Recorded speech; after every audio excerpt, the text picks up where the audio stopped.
वक्त का किस्सा है। राखापुर गांव में एक कसाई बकरे के गोश्त का काम किया करता था। उसका गोश्त गांव वाले बहुत पसंद किया करते थे, क्योंकि वो बकरे गांव के एक घर से खरीदता था जो उनके खाने पीने का बहुत ख्याल रखता था। वो रोज उनसे एक बकरा खरीद कर ले जाता और उसका गोश्त बेचता। उसका काम बहुत अच्छा चल रहा था। उसी गांव में मीठे नाम का एक लड़का अपनी बीवी और अपनी सास के साथ उनके घर पर रहता था। उसने भी इसी गर्ज से बकरियां पाली हुई थी कि वो उनको बाजार में बेचेगा, लेकिन उसके इस काम से उसकी सास बहुत गुस्से होती थी। अभी क्या तूने मेरे घर को ढंग कर खाना बना लिया है? देखो कैसे भर भर के मेंगनियां कर रही है। पूरा घर मेंगनियां कर दिया है मेरा। और सासू माँ जानदार चीज है, मेंगनियां नहीं देगी तो क्या सोने की अशर्फियाँ देगी? ये मेरा घर है, मैं तुझे बड़ी मुश्किल से बर्दाश्त कर रही हूँ, ऊपर से तू बकरियां भी ले आया है। तू अपनी बकरियां उठा और निकल यहाँ से, वरना मैं कसाई को बुलवा कर इन्हें बेच दूंगी। ऐसे कैसे बेच देगी तू मेरी बकरियां? दूध मक्खन खिला खिला कर इन्हें बड़ा किया है मैंने, इन्हें तो मैं हाथ भी नहीं लगाने दूंगा। अम्मा तू फिक्र न कर, बस कुछ दिनों की बात है, फिर मीठा बकरियों को बेच देगा और अच्छा पैसा अपने हाथ में आ जाएगा। फिर मैं तुझे भी उन पैसों में से हिस्सा दे दूंगी। उसकी माँ ये सुनकर खुश हो जाती है। इस तरह कई दिन गुजर जाते हैं तो मीठा अपने कमरे में बैठा होता है कि बाहर से उसे अपनी सास की आवाज आती है। मीठे बाहर आ, देख तेरी बकरियां क्या कर रही है। अरे मीठे कहीं तेरी बकरी मोहल्ले के बकरी के साथ नन में टक्का तो नहीं कर रही? तू पागल तो नहीं हो गई? मेरी बकरी बहुत शरीफ है, वो कभी ऐसा काम करके मेरा मुंह काला नहीं करेगी। फिर क्या कर रही है? चलो चलो के देख के आते हैं। वो दोनों बकरी के पास आते हैं तो देखते हैं कि उसने बहुत सारी मेंगनियां की हुई हैं। देख लो मीठे, तेरी बकरियों ने भर भर के मेंगनियां की है, सारा मेरे घर का सत्यानाश कर दिया। अब मैं तेरी बकरियों को एक मिनट और भी बर्दाश्त नहीं करूंगी, इन्हें यहाँ से ले जा।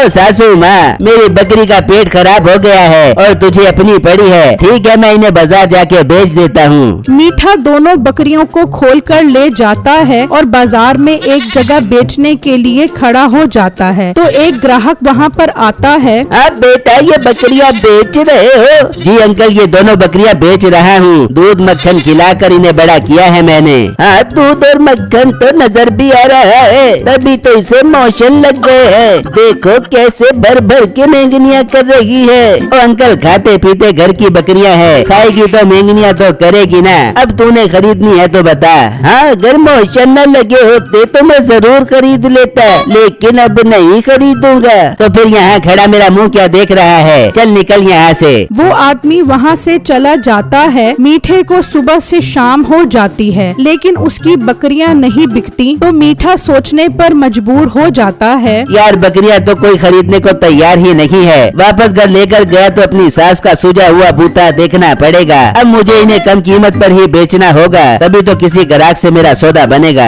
तभी वहाँ एक लड़का आता है और वो उससे बकरियों की कीमत पूछता है। तो मीठा उसे बहुत ही कम कीमत बताता है, जिसे सुनकर वो खुश हो जाता है और उस लड़के के साथ उसका सौदा बन जाता है। वो उसे पैसे देकर बकरियां लेकर वहाँ से चला जाता है। तो मीठा भी उसके पीछे पीछे जाता है और उसके घर तक पहुँच जाता है। बस अब मेरा काम हो गया। बहुत खुश हो रहा है ना मुझसे इतनी सस्ती बकरियां खरीद कर। बेटा, मैंने कोई कच्ची गोलियां नहीं खेली, बस रात होने दे, फिर मैं अपनी बकरियां तुझसे वसूल कर लूंगा। मीठा वापस चला जाता है और घर आकर अपनी बीवी को बताता है कि वो बकरियां 20,000 में बेच आया है। क्या मीठे तू पागल तो नहीं हो गया? सिर्फ 20,000 की बकरियां बेच गया? मीठे 40,000 का तो वो चारा ही खा गई थी। ओ बेगम, तू भी ना अपने शोर को बहुत हल्का लेती है। बेगम, ये 20,000 तो सिर्फ मेरा प्रॉफिट है। मैं उस लड़के का घर देख आया हूँ, रात को जाऊंगा और अपनी बकरियां वापस लेकर आऊंगा। बता कैसी लगी मेरी तरकीब? मीठे बहुत ही कोई लोमड़ी का दिमाग पाया तूने, कसम से। इस तरह तो हम खूब पैसा कमा देंगे और हमारी बकरियां भी हमारे पास रह देंगी। बस तू आगे आगे देखती जा मेरा कमाल।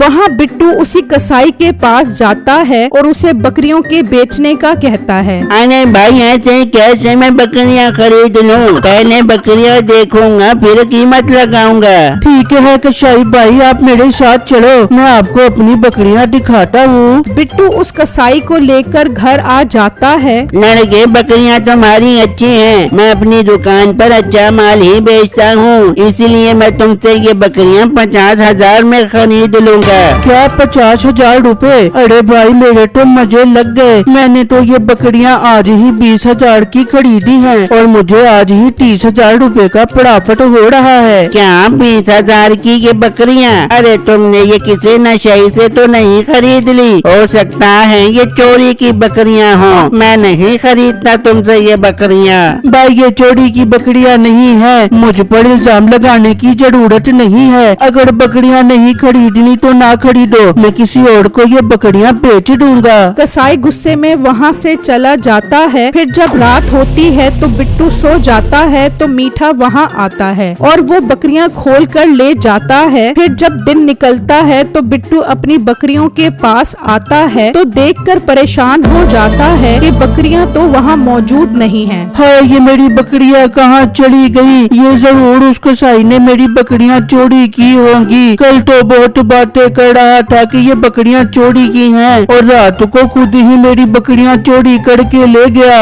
बिट्टू गुस्से में वहाँ से निकलता है और उसी कसाई के पास पहुँच जाता है। ओ कसाई मेरी बकरियां वापस करो, तुम तो बहुत बड़े चोर हो, मेरी बकरियां चोरी करके ले गए। मोटे जरा आराम से बात कर, मैं क्यों चोरी करूंगा तेरी बकरियां? तुमने मेरी बकरियां चोरी की हैं और उनका ही गोश्त बेच रहे हो। मैं बहुत ईमानदार कसाई हूँ, बेईमानी नहीं करता, इसीलिए तो साफ सुथरा गोश्त बेचता हूँ। पर भाई अगर आपने मेरी बकरियां नहीं चुराई तो फिर मेरी बकरियां कहाँ जा सकती हैं? कसाई बहुत तेज था, उसके दिमाग में ख्याल आता है, मुझे लगता है जिसने तुम्हें बकरियां बेची हैं वही तुम्हारी बकरियां चोरी करके ले गया है। माना कि बकरी का पेट खराब था मगर वो 20,000 की नहीं 50,000 कीमत से कम नहीं है। हाँ भाई 20,000 का सुनकर तो मुझे भी यकीन नहीं आ रहा था कि ये इतनी सस्ती बकरियां क्यों बेच रहा है। लड़के तुम्हारी बकरियां तुम्हें मिल जाएंगी। बकरी का पेट खराब था ना, उसने रास्ते में मेंगनियां जरूर की होंगी,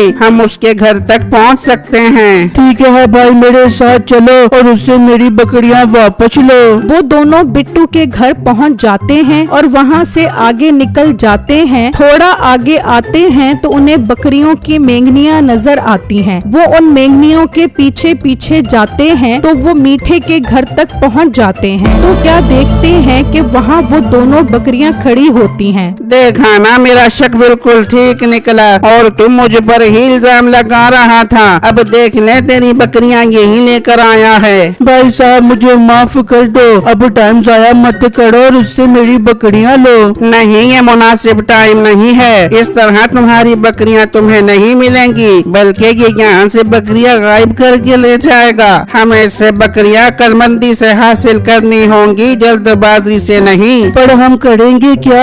तुम मेरी दुकान पर जाओ और मेरा इंतजार करो, मैं इसे फिल्म डाल कर आता हूँ। बिट्टू वहाँ से चला जाता है और कसाई मीठे के पास आता है। ओ हेलो, कहाँ मुंह उठाकर चले आ रहे हो? अरे भाई गुस्सा ना करो, मेरे गांव में गोश्त की दुकान है, मुझे आपकी बकरियां बहुत अच्छी लग रही हैं, मैं ये दोनों बकरियां खरीदना चाहता हूँ। मीठा ये सुनकर खुश हो जाता है कि शिकार खुद चलकर उसके घर आ गया है। हाँ ठीक है, मैं कल बकरियां लेकर तुम्हारी दुकान पर आ जाऊंगा, वहीं पर सौदा कर लेंगे। ठीक है, मैं कल तुम्हारा इंतजार करूंगा। ये कहकर कसाई वहाँ से चला जाता है। देख बेगम अपने तो मजे लग गए, मैं इसे भी बकरियां 20,000 की बेचूंगा और रात में वापस चोरी करके ले आऊंगा। इस तरह ठुक ठुक अपनी रोजी लगी रहेगी। हाँ मीठे टुक टुक रोजी भी लगी रहेगी और पुट पुट बकरियों को पोटी भी लगी रहेगी। वहाँ वो कसाई दुकान पर पहुंचकर बिट्टू को अपना पूरा प्लान समझा देता है। पर भाई बकरी अंडा कैसे देगी? देखो लड़के, मैं एक बकरी यहाँ बांध दूंगा, तुम एक प्लास्टिक का खूबसूरत अंडा लाना और साबुत उस बकरी को खिला देना। जब वो मेंगनियां करेगी तो वो अंडा भी बाहर आ जाएगा, फिर तुम भेस बदल कर आना और वो अंडा 10,000 रुपए का खरीदना। इस तरह उसे लालच आएगी और हम इस मौके का फायदा उठाएंगे। ठीक है भाई मैं कल ऐसा ही करूँगा। फिर जब अगला दिन निकलता है तो कसाई अपनी दुकान पर एक बकरी बांध देता है। तो बिट्टू एक अंडा लेकर आता है और उस बकरी को खिला देता है और वहाँ से चला जाता है। कसाई मीठे के आने का इंतजार करने लग जाता है। तो कुछ देर बाद मीठा दोनों बकरियों को लेकर आता है। लो कसाई साहब, मैं दोनों बकरियां ले आया हूँ। आपको इतनी सस्ती बेचूंगा कि आप खुश हो जाओगे। वो बातें कर रहे होते हैं कि वो बकरी वही अंडा देती है। उसे देखकर मीठा हैरान रह जाता है। ये क्या, ये इस बकरी ने अंडा कैसे दे दिया? ये तो बहुत नायाब बकरी है। ये बकरी तो नायाब है ही, इसका अंडा भी बहुत नायाब है। ये रोज ऐसा ही अंडा देती है। इतनी देर में बिट्टू भी भेष बदल कर पहुँच जाता है। जी भाई साहब, बकरी ने अंडा दे दिया है। जी अंडा दे दिया है, लाओ 10,000 रुपए दो और अंडा ले जाओ। क्या 10,000 रुपए का अंडा? ये आप क्या कह रहे हो? हाँ भाई, मैं तो रोज कसाई भाई से ये अंडा 10,000 रुपए का खरीद कर ले जाता हूँ और आगे 20,000 रुपए का बेचता हूँ। खैर भाई, मुझे देर हो रही है, अपने 10,000 रुपए लो और मुझे अंडा दे दो। बिट्टू उससे वो अंडा ले जाता है। मीठे के मुंह में बहुत पानी आता है और वो कसाई से बकरी खरीदने के लिए उसकी मिन्नत करने लग जाता है। क्या तू पागल है जो मैं तुम्हें ये बकरी बेच दूं? जाओ जाओ, अपना काम करो। भाई, आपको आपके अब्बू जान की कसम, मुझे ये बकरी बेच दो। मुझसे ये दोनों बकरियां ले लो और मैं आपको 1,00,000 रुपए भी देता हूँ। बकरी जो भी अंडा देगी, एक अंडा आपका और एक अंडा मेरा।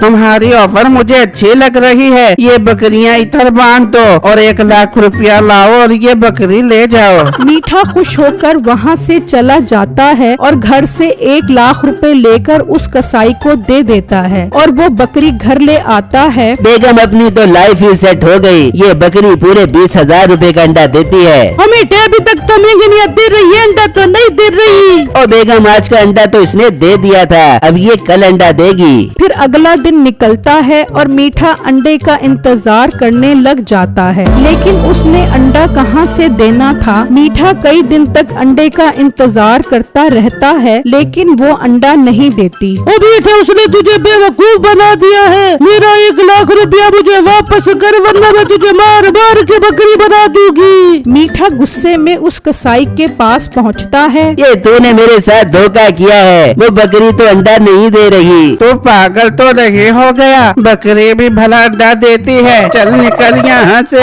ऐसे कैसे चला जाऊँ? पहले मेरी दोनों बकरियां और 1,00,000 रुपया वापस करो। कौन सी बकरियाँ? वो बकरियाँ मेरी थी जो तू मेरे घर से चुरा कर ले गया था। इन्हें ही लेने के लिए हमने तेरे साथ ये चाल चली थी। अरे भाई साहब, बकरी नहीं देनी तो ना दो, 1,00,000 रुपया वापस कर दो। वो मेरी सास का है, वो मुझे नहीं जोड़ेगी। यही तो हम चाहते थे। गलत काम करेगा तो सजा तो मिलेगी। मीठा सदमे की वजह से वही बेहोश हो जाता है और उसे उसकी किए की सजा मिल जाती है।